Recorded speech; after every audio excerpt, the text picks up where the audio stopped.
Agnes. Welcome to the Getting Married Multiculturally podcast. I am so excited to have my very first Hungarian guest on this podcast. Oh, wow. I didn't know about that. I'm excited too then. I know, me too. It's a little bit weird to speak English with Hungarians, but it's always really fun to just kind of see where we are and our experiences. So we connected on social media because I started following your beautiful work that you have. Thank you so much. Handmade Hungarian folk patterns, right? Some jewelry. Yeah, hand painted. Yeah, I hand paint them. Mm-hmm. Yeah. Hand make and hand paint. Yeah, exactly. Yeah. I'll show some stuff later. Yes. If someone gets interested in the things I do and, they want to check out my things. So thank you. I appreciate that you started following me. It makes me feel absolutely very happy. Yes.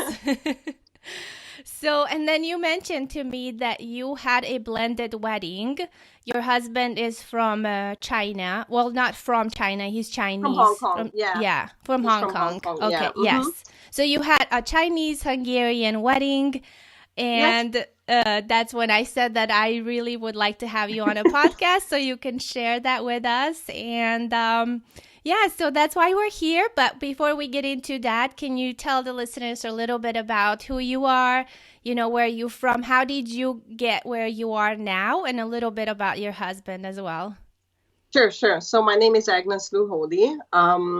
I am from Hungary. I was born there, and I came to the United States, to Seattle, to become an au pair, actually, in 2010. And we met with my husband through friends.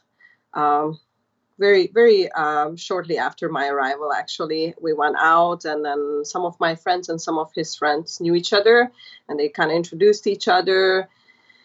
And we were just so comfortable, like talking to each other. He was born in Hong Kong, and that time Hong Kong was a British colony, so he was exposed to European culture, and he's always been very interested in history and World War and all these things. So he was asking me a lot of things about my culture, and I think that made me feel very fond of him. It made me feel very comfortable, and he's just a very kind person, and he's very sweet, and I think we were just really meant to be for each other. It's very strange. I always tell everyone I was never really interested or attracted to Asian men. And I do feel like, when you have the right chemistry, like everything just becomes perfect. And even after being married to him for more than 5 years now, I'm still able to look at him like, oh, he's so cute, like I'm still in love. And, I still feel the same way. And somehow I just felt, even though we went through, a lot of hardships with like coming from different, countries, especially moving to the United States or immigrate to the United States, it's not easy. I'll talk about it later. But somehow I always had the feeling, and I think, I don't know, maybe you had the same feeling with your husband too back then, but I always had the feeling that, this person is the right one for me. Like somehow I just felt like he's going to be the father of my children. We do have 2 children, by the way, 2 cute little girls. One of them is turning 4-year-old in February, and then the other one is 17 months old.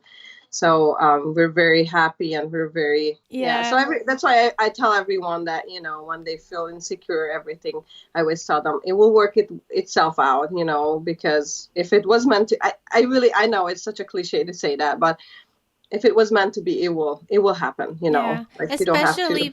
Because you mentioned that you were in a long distance relationship for a long time, and you had to fight for each other so you can be together. You want to share a little bit about that? Yes. So I came in 2010 as an au pair, and as an au pair, you're allowed to stay for 2 years, which means you're extending for a second year. Then you have a legal status to stay in the United States, which means if you have a status, you cannot leave the country. Otherwise, you cannot come back. So you can only travel in and out with a visa or green card, or, like being a citizen. And towards the end of the second year, I was asking him what he wanted to do, whether he wanted to keep trying on, keep working on things. I mean, we didn't feel like we wanted to get married for papers at all. Yeah. And I think that was really the right decision to do. So we decided to try, the legal way, the right way. And then I applied for college to be able to extend for maybe a few more years to see what's going to happen to us. And I was going to move in with him as well.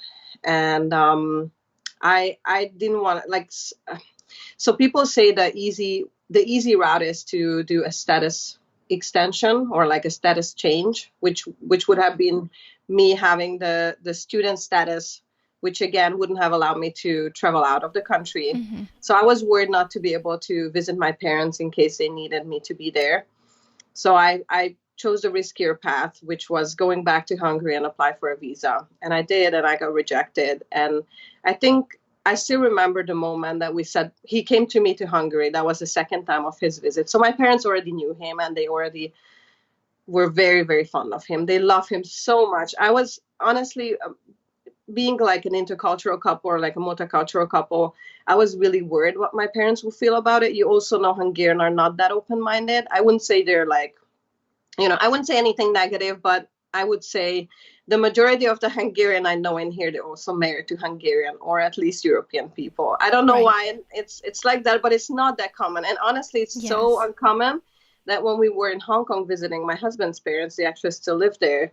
I met the ambassador over there, and he said we were the first couple he has ever met that were Hungarian wife and Chinese husband. Wow.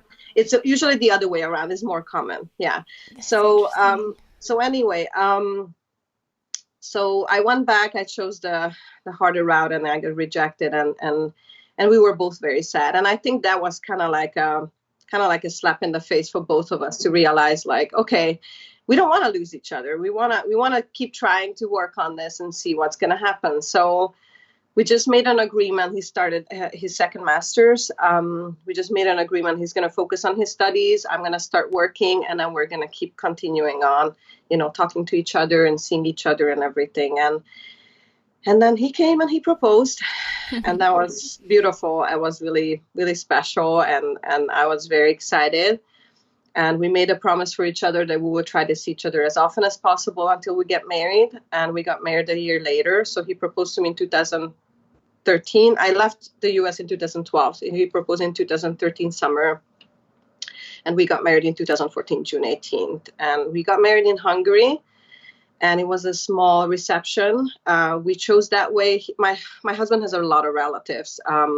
Both of his parents have like 4 or 5 siblings, and they spread across the world. Like there's an uncle in Indonesia, in Singapore, in London, Canada. So we didn't want to kind of gather everyone. And I felt like we didn't really want to have like a giant wedding, like as it's a custom also in Chinese and Hungarian culture to have like a big 300 people, 500 people wedding. I wanted to, kind of draw a line. Mm-hmm. Where I say, okay, only close relatives. So it was only my parents, my grandma, my brother, and his parents, and his brother and his brother's family there. So it was only 12 of us, but it was beautiful, and it was cozy, and we had really nice food. Like we were able to choose goose liver for appetizer, mm-hmm. for instance, because it's quite a fancy food even in Hungary, I guess.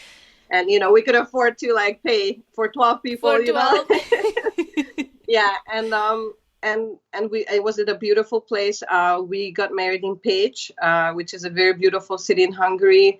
It was on top of the mountain, like a very pretty hotel, and we had a beautiful view, and it was just perfect. Like, I don't feel like, I was missing out on anything, because I didn't invite so many people.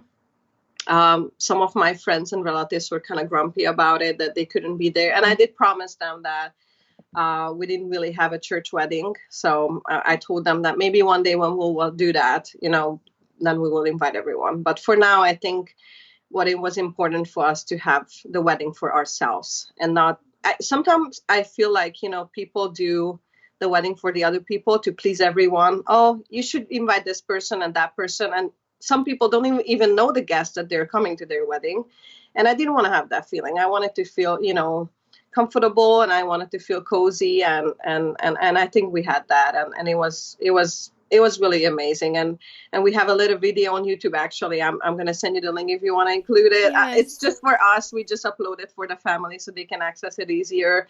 Kind of like just pictures of the wedding. It was very special. I was trying to kind of include, because my husband's family, came to Hungary. I didn't want them to feel very, as that foreign, or I wanted them to feel more comfortable being there. And, so I made a big surprise for everyone. Actually, my husband didn't know about it either.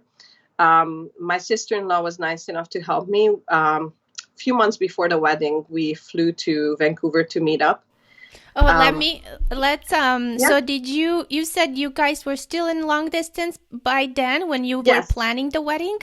Yes, we were still long distance. So you were kind of planning the wedding by yourself in Hungary, right? Is that in a way? Yes, I did ask him about customs because I wanted to somehow include some of the things that he has, and he's been living in the United States since he was 14, so he's lived all his life here. Actually, most of his life he's been living here for 30 years, and he's not very into the Chinese customs. My in-laws are, and they have a lot of formalities, and we do it like this. And Chinese are very superstitious, just like Hungarian. They have a lot of things, certain ways, certain foods to eat on certain holidays.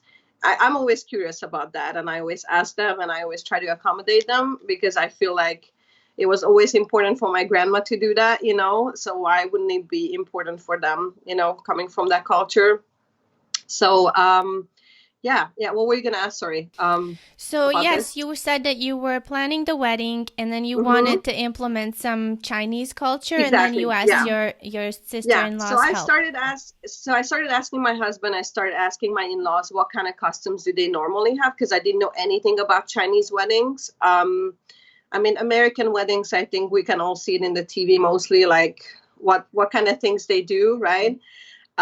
So I wanted them to feel comfortable, and I got a lot of help and a lot of hints. So what we actually implemented in our wedding, they have a tea ceremony in a Chinese culture where you actually serve tea for the parents. Like, we both have to serve tea for my husband's parents, for each mom and dad, and then we both have to serve tea, a cup of tea. So you basically pour the tea in a cup, and then you bring it over.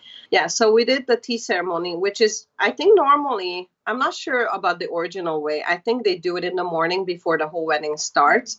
What we did, we went through the official part of the ceremony. We had a translator, interpreter. One of my coworkers was nice enough to do it. And because in Hungary, you have to have an interpreter if someone is from abroad. Okay. Because the person has to know what he agrees to. So, yes. Are you going to give me a house? Yes. Instead of like, oh, you want to marry her? Yes. I always just joke around with this. But yeah, you have to have an requested by a law? As requested by law, yeah. And so what was the language, English or Mandarin? It was English. Okay. English, yes. It was English.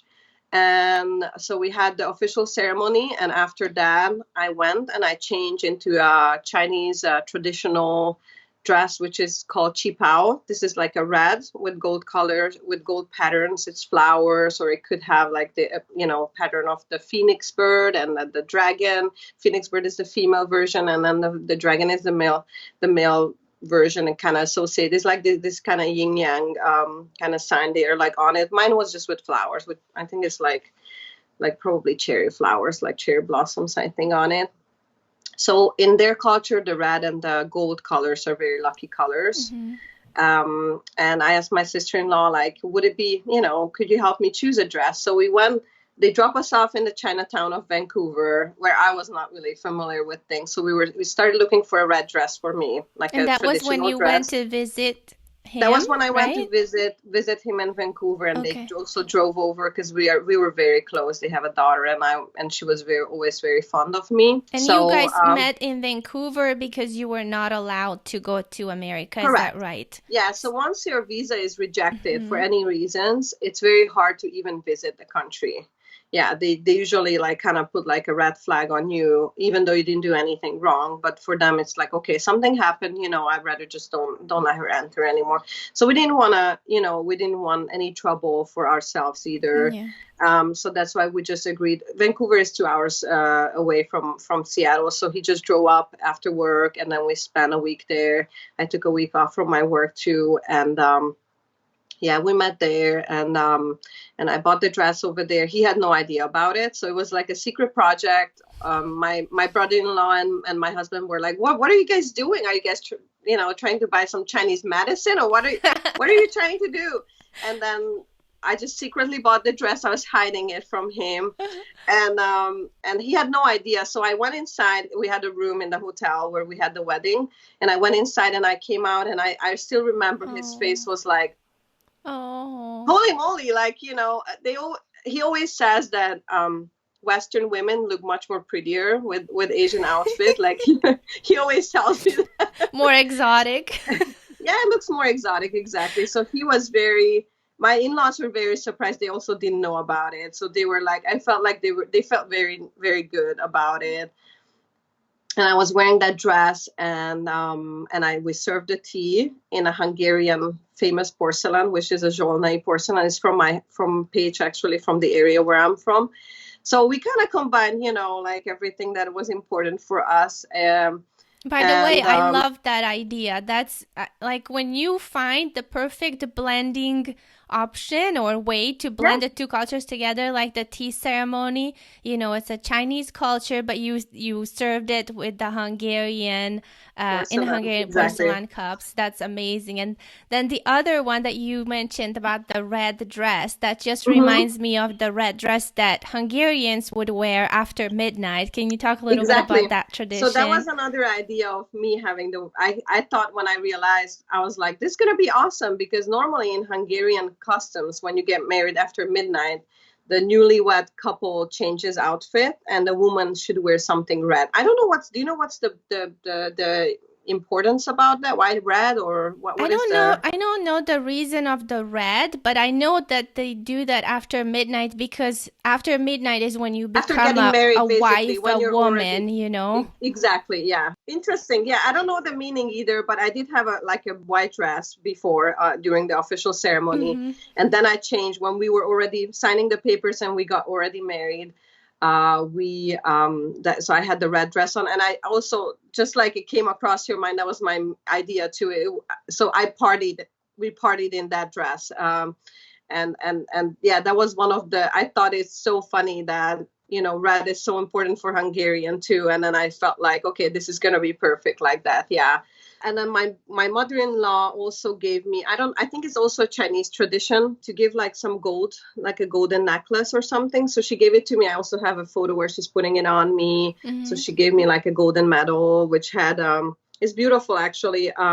It's like a little heart, and then it also has this phoenix bird, and I think it has a phoenix bird on it, yeah, and some writing at the back. I forgot what it is. It's probably family or something, Mm-hmm. yeah. Do So you know it's if there's any meaning between in this phoenix dragon motifs beside being yin yang? Is there any other like good luck or maybe the only something? thing I know is they said when it's wedding, the phoenix bird represents the female Okay. person, and then the dragon represents the male, and somehow the unity of the two.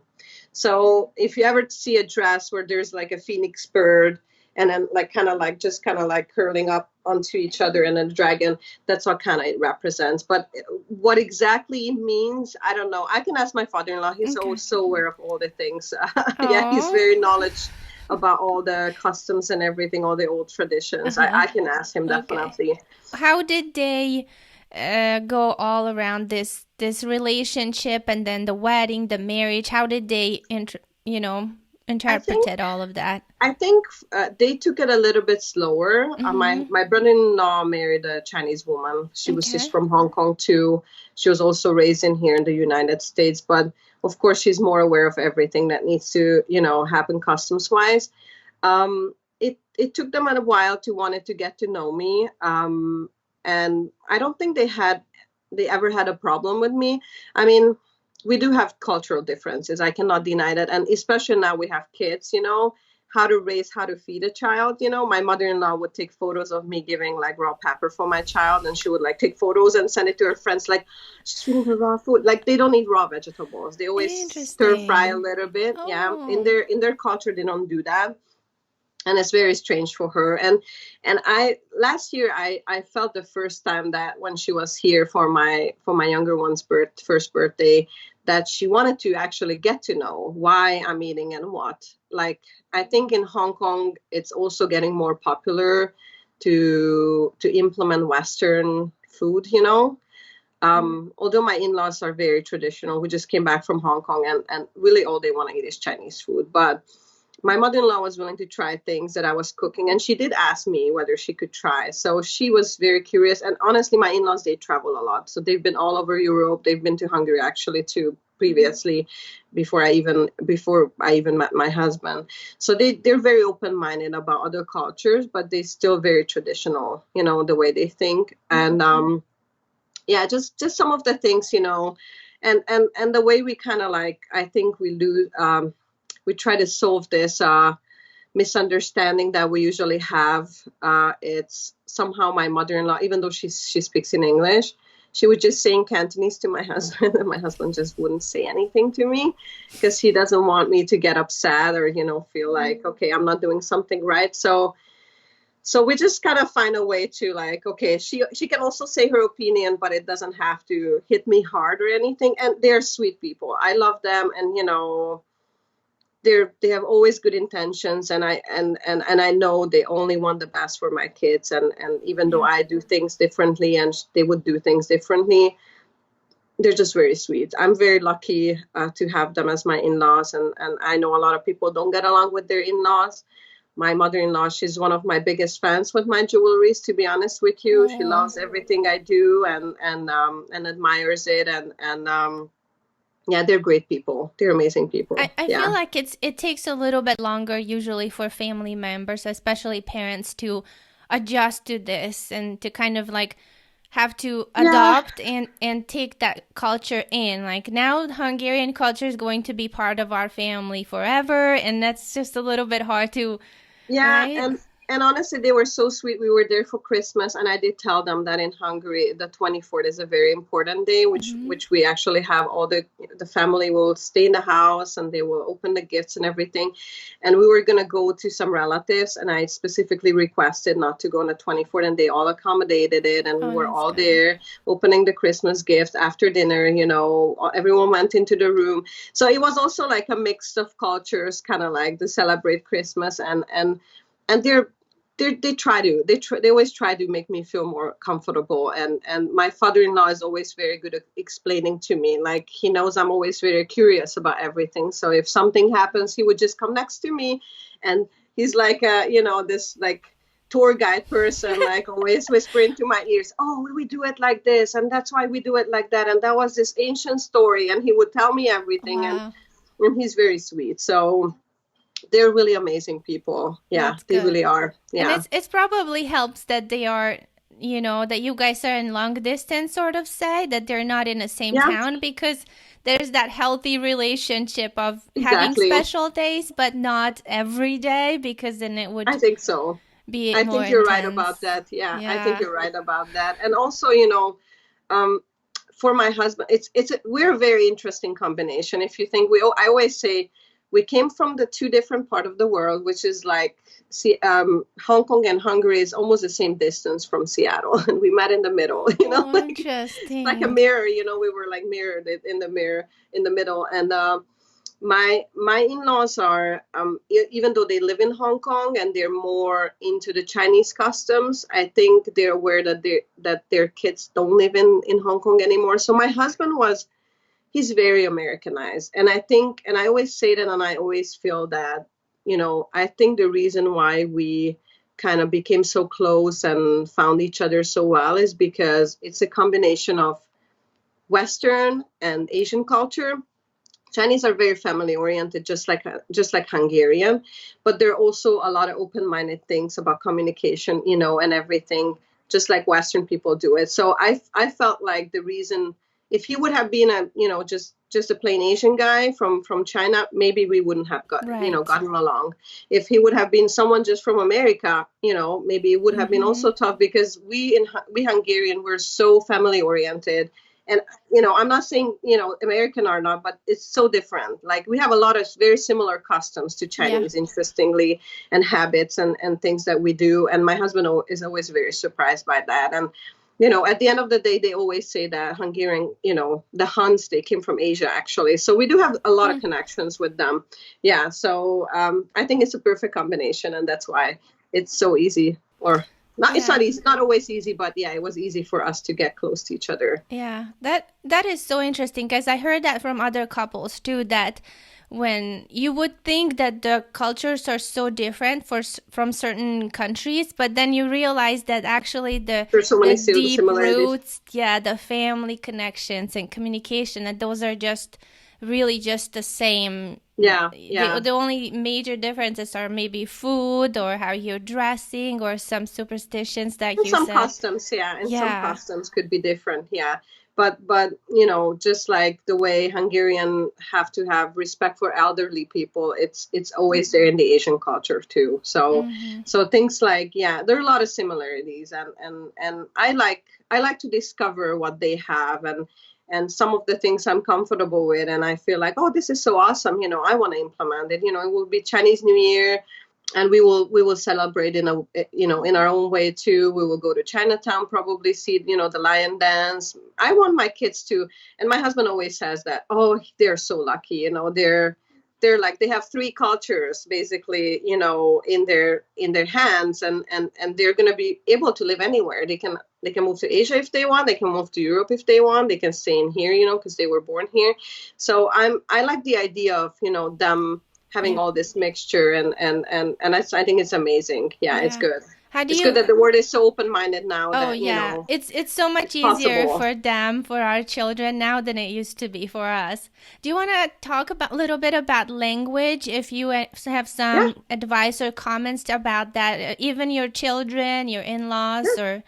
So we, with my in-laws, we communicate in English. I mean, as I mentioned, Hong Kong used to be a British colony, so my in-laws both speak English really well. So I do understand a few things in Cantonese. I can say my favorite food. I can order it if I have to. And my kids, it was very important for me to teach them in Hungarian. I felt like it's such a unique language, and it's a hard language. And because of that, it allows them to be able to kind of learn other languages easier, maybe, hopefully. I read articles saying that, it kind of shapes the brain of the kids the more language they hear. I think it's an amazing thing. I speak three languages. My first language was actually German. Officially, I'm a German English translator myself, aside of doing the jewelries, actually. Nice. But yeah, so I'm all about languages, and I wanted them to be able to speak, and also my parents, they don't speak in English. They're German speakers, if any foreign language, or like my dad can speak Italian, but English is not their first choice. Like they can say words, but yeah.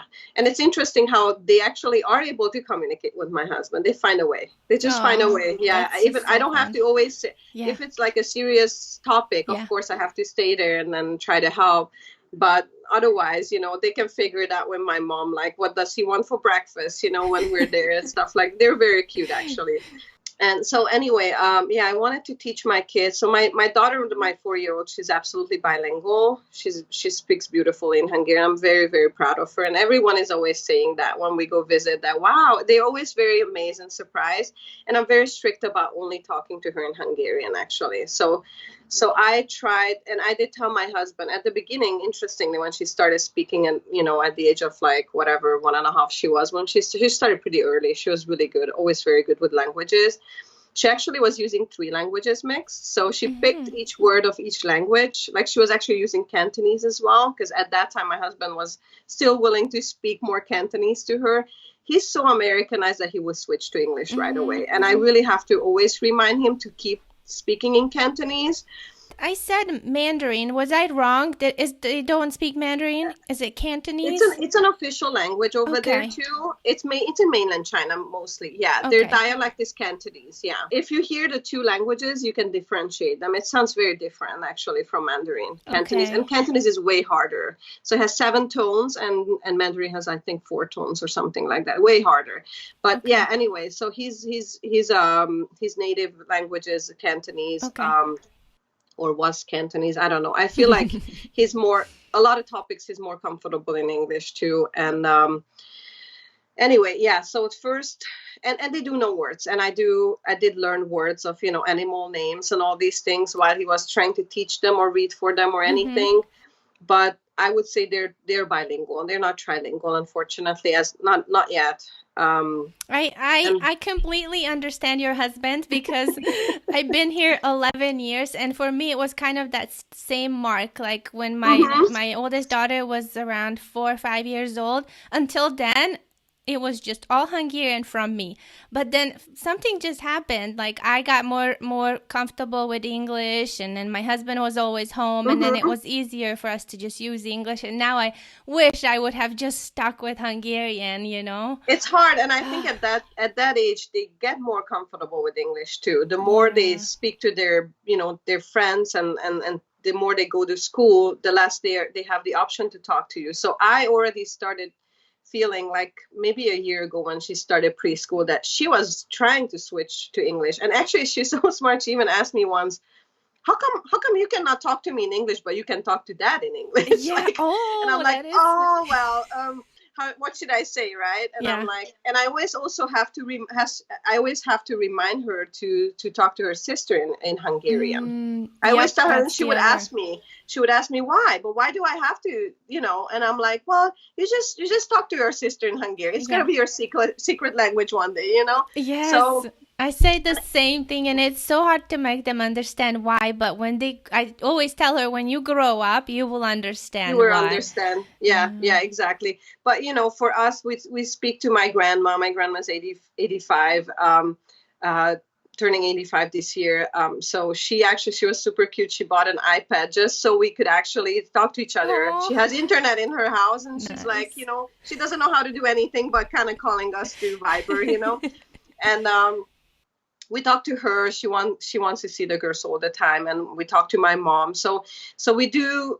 She does hear a lot of Hungarian from them too. So it's kind of like, and honestly, we just started the time where they're allowed to kind of it's mostly the older one, obviously not the younger one, but kind of allowed to watch some cartoons. And I'm very strict about only letting her watch Hungarian cartoons. And my husband sometimes says, why couldn't she watch Cantonese? And I'm like, go ahead, I'm not against it, but no English. English she can hear enough. Yes. She will hear it enough, and I'm not worried about her English, and her English is obviously amazing. I mean, she was born here and she hears it all the time. Yeah. But I'm more worried about preserving the culture for her and preserving the language. And I'm still kind of, some of the customs I'm still kind of trying to figure out with the telapo, which is like the Hungarian Santa Claus, and who brings the gift for Christmas.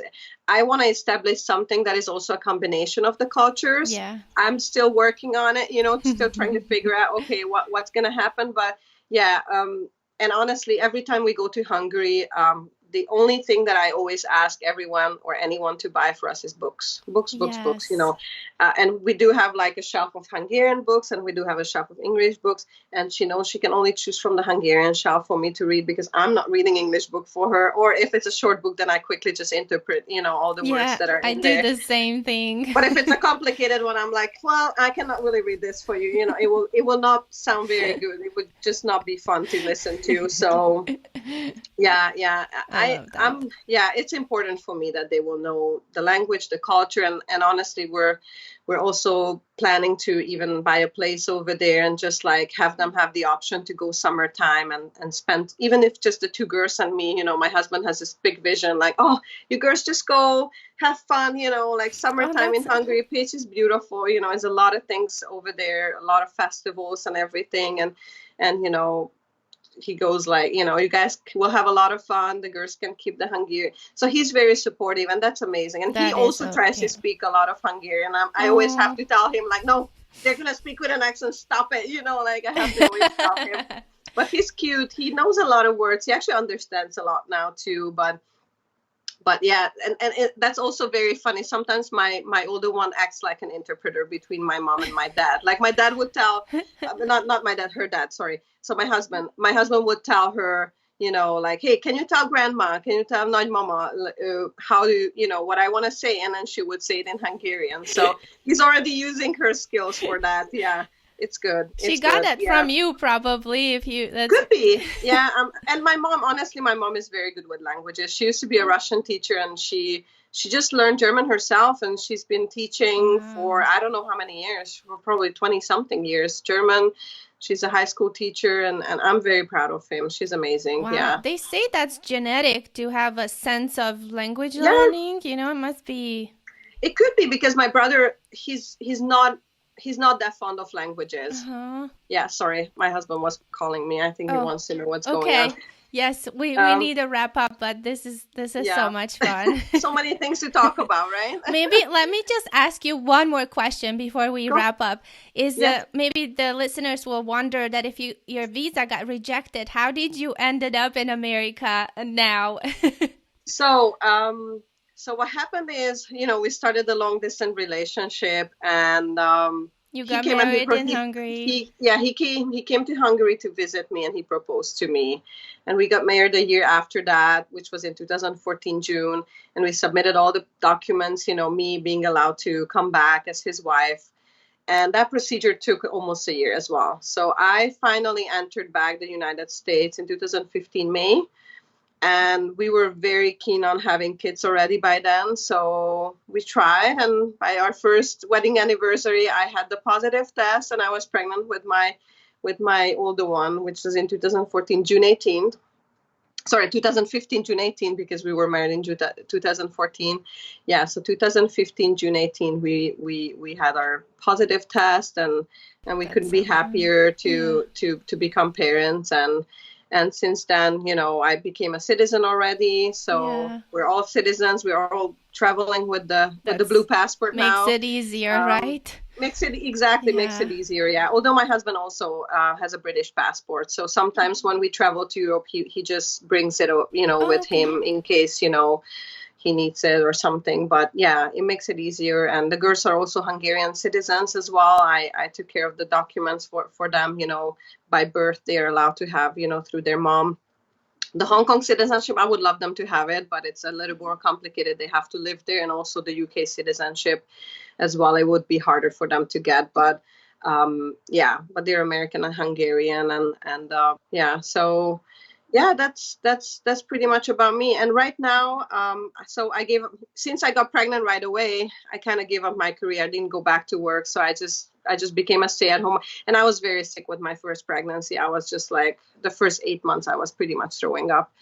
It was tough, Wow. very tough on me, and I just ended up staying home, and I always had some part-time jobs. I do have 2 part-time jobs, which I manage au pairs around the area. I ended up managing au pairs, actually helping them. And That's I do, and cool. I make my own jewelry. I started that on the first birthday of my daughter, and the name of the company is A-Mia, which is A-Mia, which is the name of my kids, actually. Like, A is for Agnes, and Mia is my second kid's name. So I kind of just like, I wanted to do it for them. I wanted to have the opportunity to preserve my culture. You were mentioning I do folk art. I paint folk art, and it's mostly Hungarian folk art.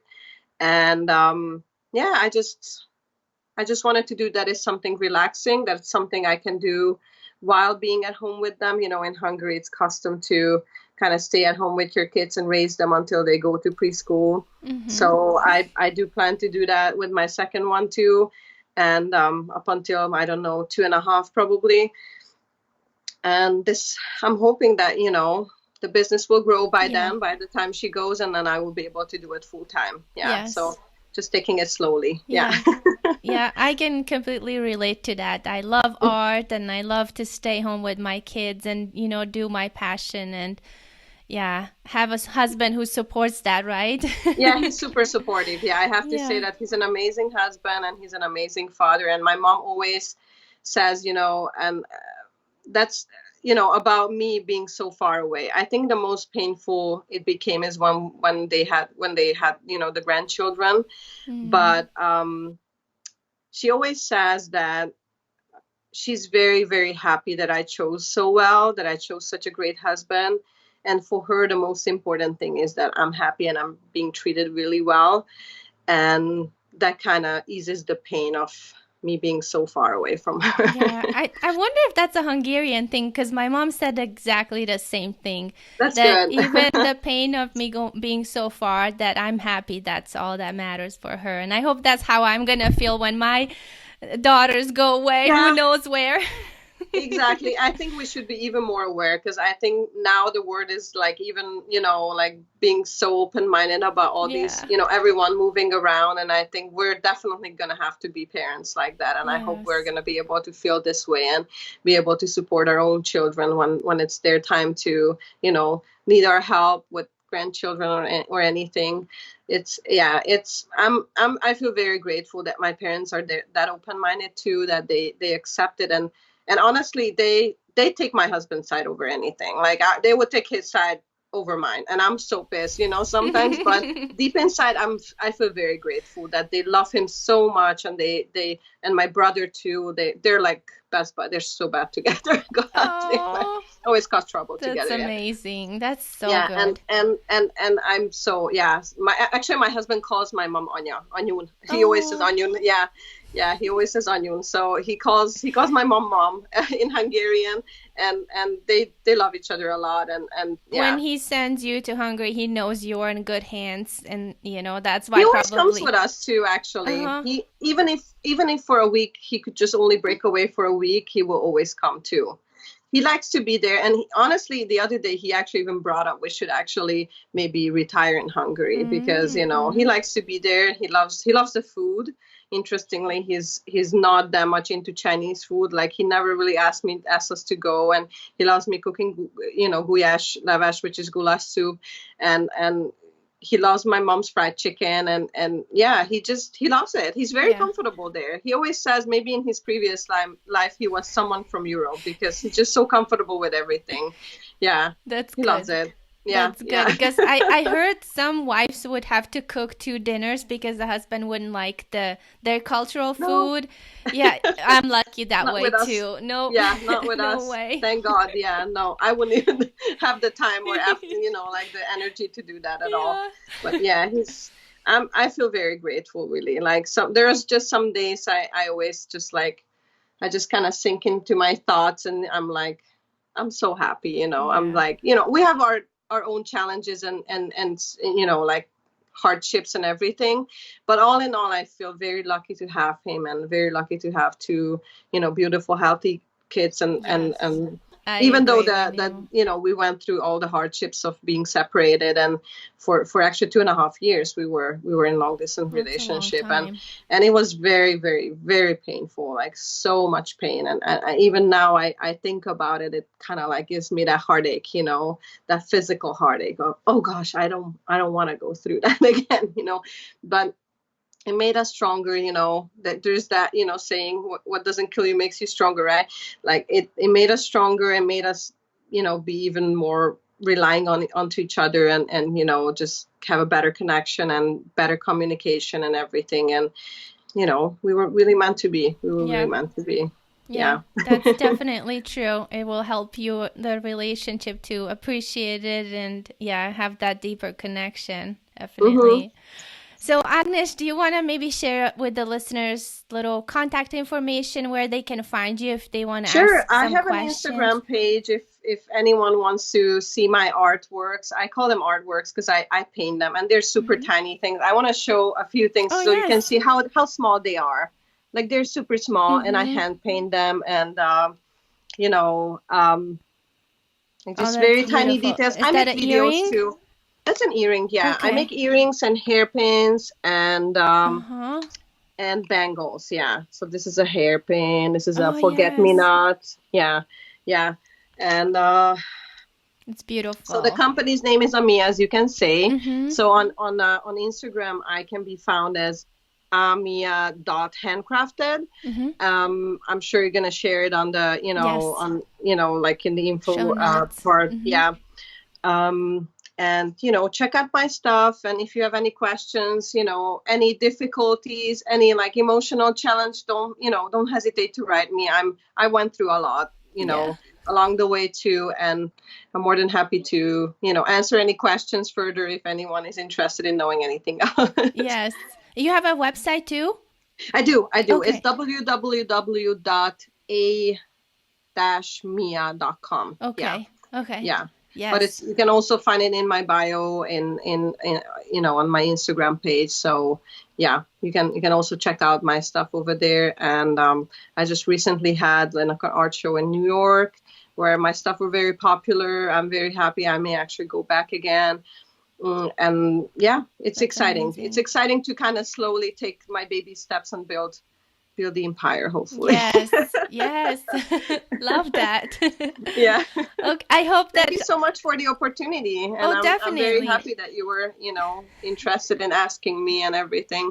Definitely. And I hope that the listeners will check it out. And thank you for sharing all of your, wedding story and your relationship. Really a lot Sure. of good stuff there. So thank you for being on the Thank you. podcast. Bye-bye. Bye. Bye.